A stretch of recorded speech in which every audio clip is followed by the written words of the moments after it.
বেটু খেতে কেমন? বেটু হেলমেট খোল।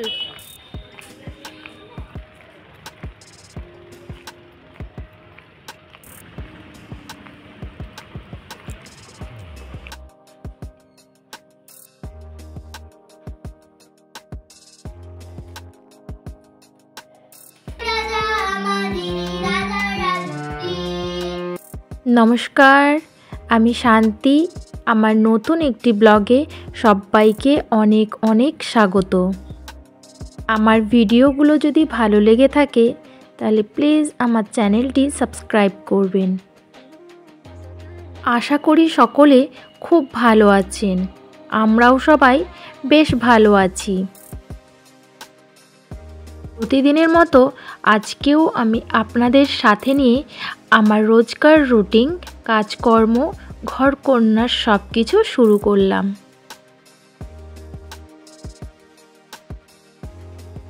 চলুন আপনাদের সাথে কথা বলতে বলতে আমি কিন্তু আমার ঘরের টুকটাক কাজকর্মগুলো সেরে ফেলি। কথা বলাও হবে, সাথে আমার কাজকর্মও করা হবে। জানেন, আমার সবথেকে বিরক্তর কাজ হলো এই পর্দা লাগানো। আরও একটা বিরক্তকর কাজ আছে, সেটা হলো পাশ বালিশ মানে কোল বালিশের ওয়ার্ড পরানো। আমাকে ভীষণ বোর লাগে, মানে আমার ইচ্ছেই করে না করতে। বেশিরভাগ সময় কিন্তু এই পর্দাগুলো আমার কর্তামশাই লাগিয়ে দেন, কিন্তু ও যেহেতু কাজে ব্যস্ত আর এইগুলো না লাগলেও ঘরটা যেন কেমন একটা লাগছে, তো সেই জন্য আমিও অগত্যা এগুলো সব লাগিয়ে নিলাম।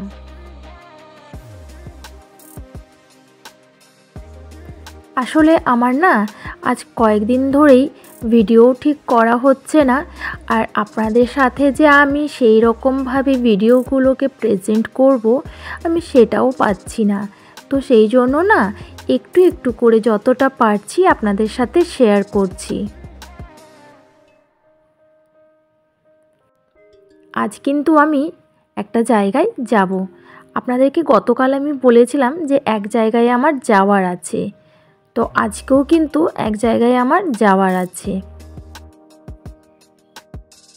আর জানেন তো, পুরো ঘরটাকে গোছাতে আমার কিন্তু প্রায় 2 দিনের মতো লেগে গেছে। 2 দিন কম হয়েছে অবশ্য, বলতে পারেন 3 দিনের যে আমার সমস্ত কাজকর্ম একদম পারফেক্টভাবে হয়েছে।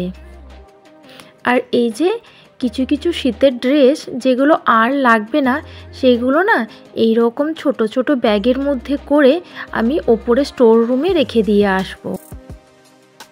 আচ্ছা, এখন তো সবাই প্রয়াগরাজ যাচ্ছে।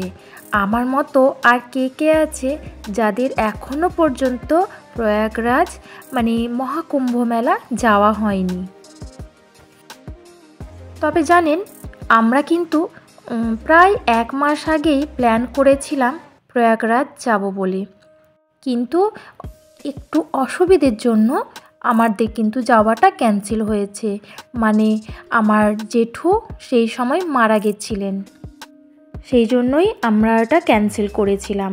আর আমাদের কিন্তু বাই কার যাওয়ার প্ল্যান হয়েছিল, মানে আমি, আমার হাজব্যান্ড, আমার মেয়ে, আর সাথে আমাদের আরেকটা ফ্যামিলি, ওর পাপার ফ্রেন্ড, তার ওয়াইফ আর তাদের 2 বাচ্চা।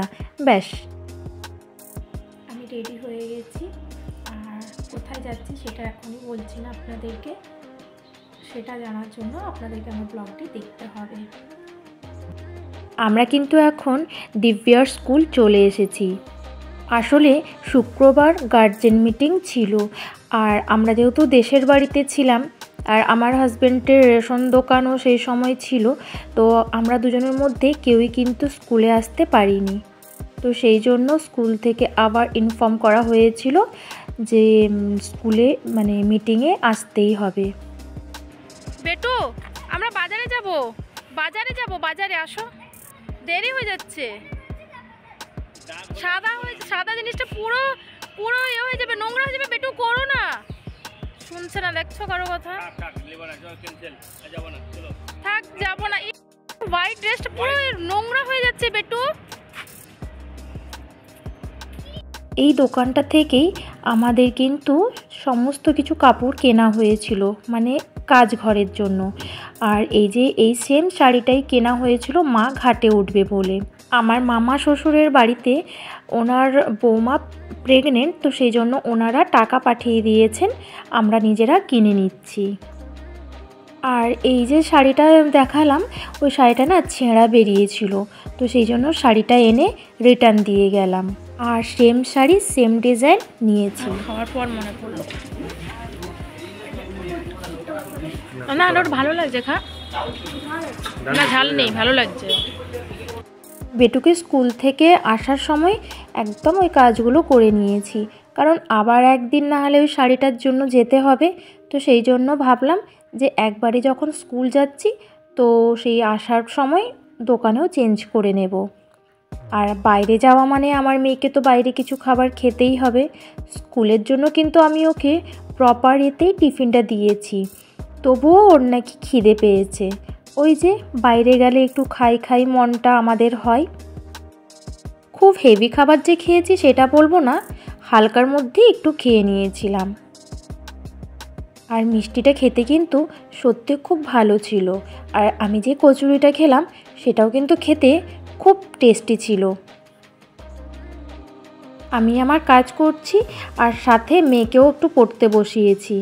তো ও এই পড়াটা পারছিল না, সেটাই আমার কাছে নিয়ে এসেছে আর আমি ওকে একটু পড়িয়ে দিলাম।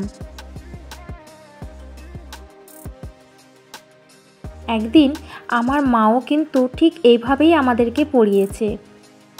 এখন না আমি সেই সব দিনগুলো খুব মিস করি, মানে আমার মনে পড়ে যে আমার মাও যখন কাজ করতো তখন আমরাও এরকম বই নিয়ে চলে যেতাম, দিয়ে মাকে বলতাম, মা এটা বুঝিয়ে দাও, এটা পারছি না, কি আমার এই পড়াটা একটু ধরো, আমি পড়াটা রেডি করেছি।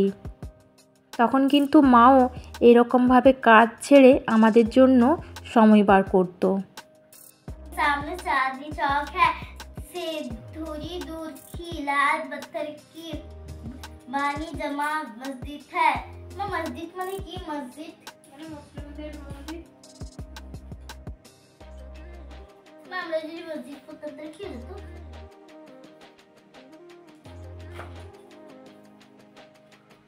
प्रगति मैदान के पास पुराना किला है, यही चिड़ियाघर है। আমাদের এদিকে নিয়ম আছে, যতদিন না সাধ্য শান্তি হচ্ছে আমরা কেউ ফল খেতে পারবো না। তাই আজ ওর পাপাকে বললাম যে বেটুর জন্য ফল নিয়ে আসো, কারণ বাচ্চাটা এবার খাবে। আমরা চলবো আপন মতে শেষে মিলবো তারি পথে, আমরা চলবো আপন মতে শেষে মিলবো তারি পথে, মোরা মরবো না কেউ বিফলতার বিষমাবুতে, নইলে মনে রাজার ডাকে বিন্দু বিষতে, আমরা সবাই রাজা, আমরা সবাই রাজা, আমাদেরই রাজা রাজুতি। মেয়েকে গান টান করিয়ে তারপর একটুখানি টিউশন পাঠিয়েছিলাম।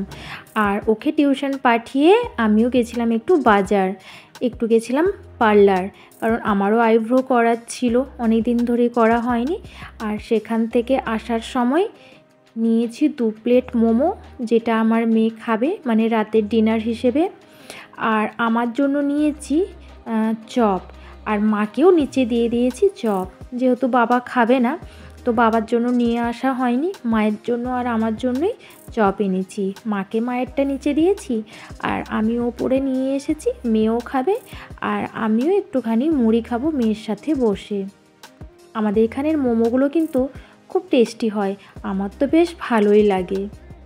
সবথেকে আমার বেশি ভালো লাগে স্যুপটা, স্যুপটা এত সুন্দর হয় মনটা ভরে যায়। 2 প্লেট আমার মেয়ের নেয় ঠিক কথা, কিন্তু 2 প্লেট কমপ্লিট করতে পারে না, ওই লাস্টের হয়তো 2-3টে থেকে যায়, সেটা অবশ্য আমার হয়ে যায়। আজকের ব্লগটি এখানেই শেষ করছি, দেখা হবে আগামীকাল আবার একটি নতুন ব্লগ নিয়ে আপনাদের সবার সাথে। বাই।